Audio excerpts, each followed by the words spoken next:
सवाल नंबर है 14 बनाएं। सवाल नंबर 14 फटाफट बनाओ।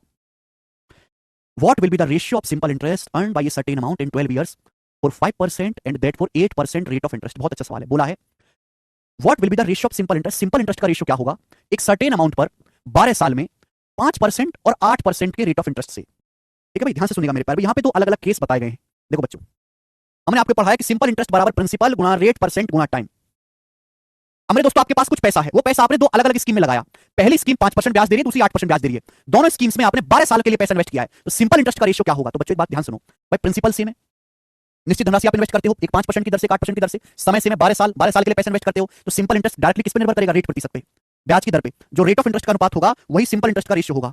जो ब्याज की दर का अनुपात होगा वही सिंपल इंटरेस्ट का रेशियो होगा। ये 5% की दर से इन्वेस्ट किया, 8% की दर से, रेट का रेशियो 5:8 है, तो सिंपल इंटरेस्ट का रेशियो भी 5:8 ही होगा। आंसर है बी ऑप्शन, 5:8।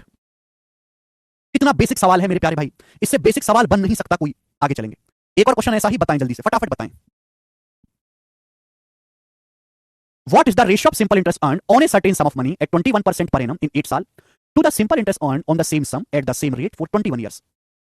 बोला है साधारण ब्याज का अनुपात क्या होगा एक निश्चित धनराशि पर 21% ब्याज की दर से 8 साल के लिए और 21 साल के लिए इन्वेस्ट किया गया। मेरे प्यारे भाई, तो देखिए, आपने सेम धनराशि इन्वेस्ट की, सेम ब्याज की दर से इन्वेस्ट किया है। एक धनराशि आपने 8 साल के इन्वेस्ट किया, दूसरी आपने 21 साल के इन्वेस्ट किया। आपसे पूछा सिंपल इंटरेस्ट का रेशियो क्या होगा? बताओ। प्रिंसिपल सेम है, ब्याज की दर सेम है, तो सिंपल इंटरेस्ट डायरेक्टली किस पे डिपेंड करेगा? टाइम पे। सिंपल इंटरेस्ट डायरेक्टली टाइम के प्रोपोर्शनल होगा। जो समय का अनुपात है, जितने समय के लिए आप पैसा इन्वेस्ट करोगे, सिंपल इंटरेस्ट भी उसी रेशियो में मिलेगा। आपने समान धनराशि इन्वेस्ट किया 8 साल के लिए और 21 साल के लिए, तो ब्याज भी आपको इसी अनुपात में मिलेगा, 8:21। और ये सवाल का आंसर था सी ऑप्शन, 8:21। समझ में आया बच्चों? आप बोलोगे हाँ सर, ये तो बिल्कुल फर्जी